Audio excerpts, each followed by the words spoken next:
दिल्ली नगर निगम चुनाव को लेकर तीनों निगमों में सियासी पारा गरमाया हुआ है। इन दिनों तीनों नगर निगम में बजट सत्र चल रहा है, जो अपने अंतिम दौर में है। इसके बाद 11 फरवरी तक तीनों निगम का बजट 2022-23 में पेश हो जाएगा।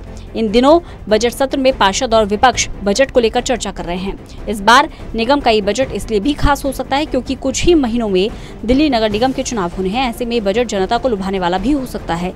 दिल्ली नगर निगम के चुनावी वर्ष को देखते हुए इस बार साउथ दिल्ली नगर निगम के बजट में कोई नया कर नहीं लगाकर जनता को राहत देने की कोशिश की जा सकती है।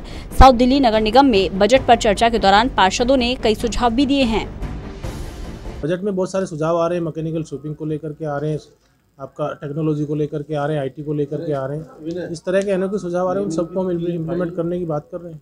हमने कोई कर बढ़ाया नहीं है, हमने हमेशा कमी की है, चाहे वो हाउस टैक्स की बात हो, चाहे वो आपका और अदर टैक्सेस की बात हो, चाहे वो आपका किस तरह की नेमिंग की बात हो। इवन हमने जो हमारे कोरोना योद्धा होते हैं उनके लिए भी एक प्रॉपर्टी फ्री करने का सुझाव दिया है, तो ताकि उनको भी एक प्रॉपर्टी हाउस टैक्स में एग्जम्प्ट मिल सके। इसके साथ सदन की बैठक में स्वर सम्राज्ञी लता मंगेशकर को श्रद्धांजलि दी गई। साउथ दिल्ली नगर निगम के महापौर ने दिल्ली सरकार की नई आबकारी नीति को लेकर तंज कसा। हमने उनको भी श्रद्धांजलि दी है, वो वाकई में सुरों की रानी थी, और तो उनके लिए भी हमने सदन में श्रद्धांजलि दी। और बहुत सारे हमारे पास सुझाव भी आए हैं, और उनमें से हम जो बॉडीबुल पार्क बना रहे हैं उसका नाम भी हमने सजेशन करके हम नेमिंग कमेटी में लाकर उनके नाम पे रखेंगे।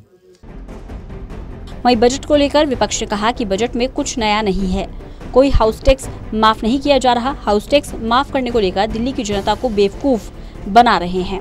निगम में भ्रष्टाचार को लेकर आम आदमी पार्टी ने बीजेपी सरकार को घेरा है। 17 साल हो गए भाजपा को नगर निगम में। 17 साल में ये दिल्ली को साफ नहीं कर पाए, और आज इन्हें फंड के लिए रोना पड़ रहा है बार बार कि फंड कहाँ से आएगा, फंड कहाँ से आएगा। दुनिया भर का भ्रष्टाचार कर रखा है इन लोगों ने। जो फंड जो निगम को आना चाहिए, जो टैक्स निगम को आना चाहिए, वो निगम को ना आके भारतीय जनता पार्टी के नेताओं की जेब में जा रहा है।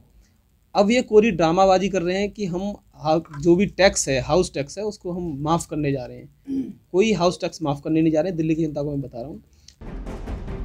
चुनावी वर्ष को देखते हुए सत्ता में काबिज बीजेपी कोई नया कर न लगाकर जनता को राहत देकर सत्ता में वापसी की उम्मीद लगाए बैठे हैं। वहीं विपक्ष लगातार बीजेपी शासित निगम के ऊपर भ्रष्टाचार के आरोप लगा रही है और निगम की नाकामी को लेकर सत्ता में आने की कोशिश में है। अब देखना होगा कि जनता किसके वादों पर सहमति जताकर उसे सत्ता में लाती है। टोटल न्यूज के लिए संजय वर्मा की रिपोर्ट।